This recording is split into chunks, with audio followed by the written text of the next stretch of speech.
शर्मिला का पति विराज फैक्ट्री में दुर्घटना के कारण भगवान को प्यारा हो जाता है। ऐसे में शर्मिला को खुद को और अपनी 5 साल की बेटी को संभालना मुश्किल हो जाता है। गरीब तो वो पहले से ही थे, अब घर खर्च चलाने के लिए उसके पास कोई स्रोत नहीं था। एक सुबह उसकी बेटी नताशा कहती है, माँ, मुझे भूख लग रही है, कुछ अच्छा सा बनाकर खिला दो। पापा थे तो मेरे लिए इतनी सारी चीजें लाते थे, अब तो आप कुछ भी नहीं देते हो। बेटा, पापा जो पैसे कमाते थे वो भी घर में सारे खर्च हो गए।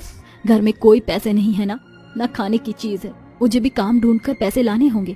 तब तक थोड़ा इंतजार कर लो, मैं तुम्हें हर चीज खिलाऊंगी। फिलहाल के लिए रोटी और नमक ही खा लो, क्योंकि घर में कोई सब्जी नहीं है। माँ, ऐसे कैसे चलेगा?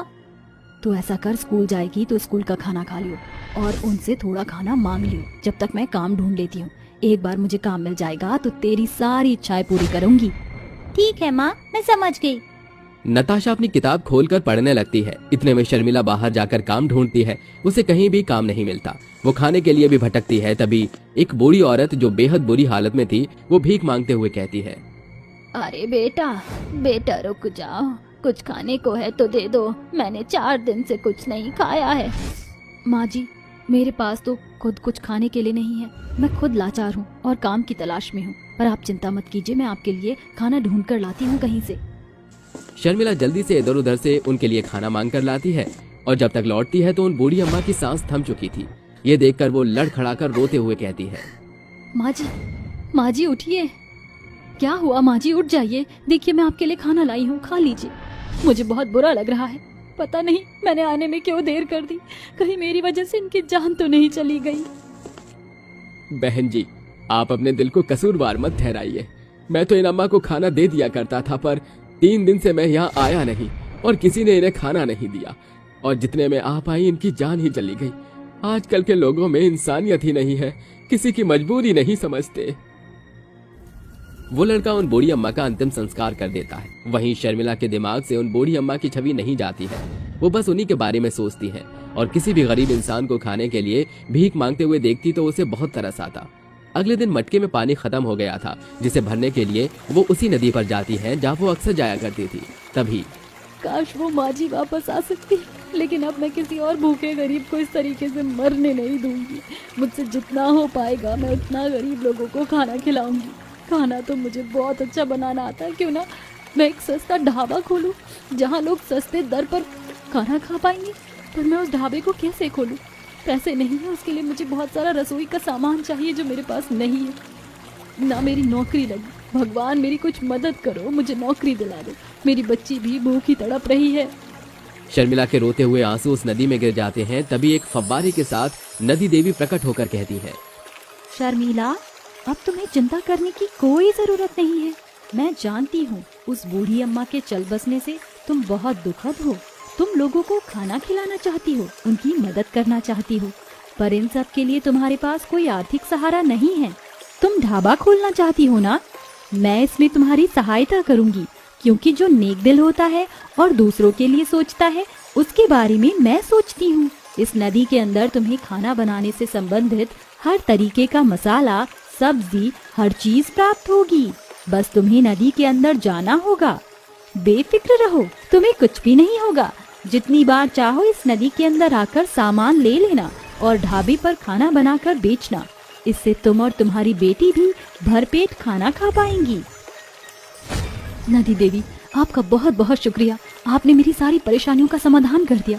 अब मैं लोगों को भरपेट खाना खिला सकती हूँ।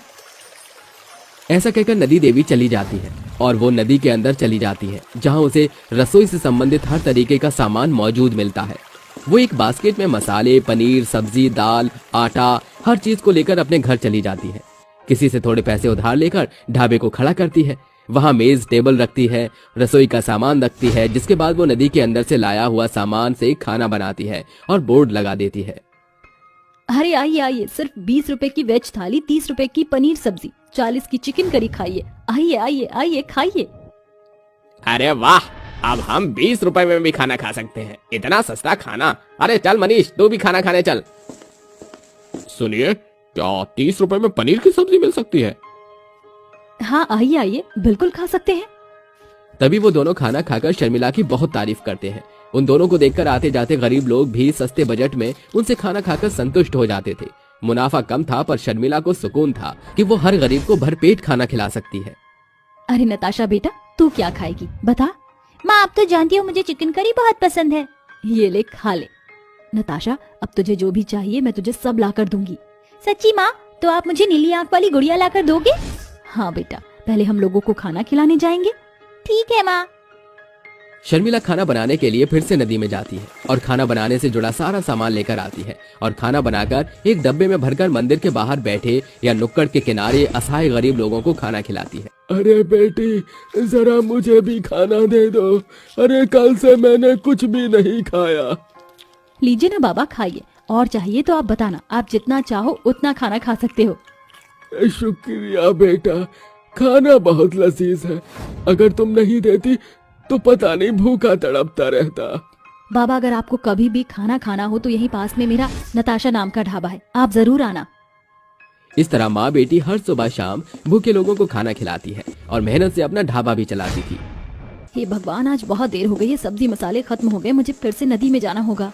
शर्मिला फिर से नदी में जाकर सामान को इकट्ठा करके अपने घर आती है और खाना बनाकर लोगों को खिलाती है। उसके हाथ का खाना खाकर लोग कहते हैं, अरे आपने तो बहुत अच्छा खाना बनाया है, सच में लाजवाब है। सिर्फ लाजवाब नहीं, खाना बनाया भी बहुत अच्छे तरीके से, और सबसे बड़ी बात इतना सस्ता है, कोई भी अमीर गरीब खाना खा सकता है। आपके ढाबे का खाना सच में बहुत अच्छा है। शर्मिला आपका बहुत बहुत शुक्रिया। इस प्रकार शर्मिला का ढाबा बहुत अच्छा चलता है, जिससे उसकी अच्छी खासी आमदनी हो जाती है और वो अपने घर की जरूरत की हर चीज लाकर अपनी बेटी की ख्वाहिशों को पूरा करती है। साथ ही गरीब असहाय बेचारे लोगों को 2 टाइम का खाना खिलाकर उन्हें स्वस्थ रखने की कोशिश करती है। ढाबे पर आए पैसों से नताशा अच्छे स्कूल में जा पा रही थी। उसकी आर्थिक स्थिति बिल्कुल ठीक थी। इसी चीज का शुक्रिया अदा करने वो जादुई नदी के पास जाकर कहती है, शुक्रिया नदी देवी, तुम्हारे कारण मैं इतने लोगों की सेवा कर पाई और मैंने अपना घर भी संभाल लिया। मेरी बेटी अच्छे स्कूल में पढ़ रही है, तुम्हारा बहुत बहुत शुक्रिया। क्या मैं हमेशा आगे भी इसी तरीके से लोगों की मदद करती रहूंगी तुम्हारे कारण। हाँ, तुम जितना चाहो यहाँ पर कभी भी आकर अपना सामान ले सकती हो। जिंदगी भर के लिए मैंने तुम्हें इस नदी में आने का मौका दिया है। शुक्रिया देवी नदी, ये सब आपकी वजह से ही संभव हो पाया है। ऐसे ही सभी गरीब लोगों की मदद करती रहना। आपके आशीर्वाद से मेरा ढाबा भी बहुत अच्छा चल रहा है। इस तरह शर्मिला अपने बच्चे के साथ खुशी खुशी रहकर और गांव के लोगों की मदद कर जिंदगी बिताती है।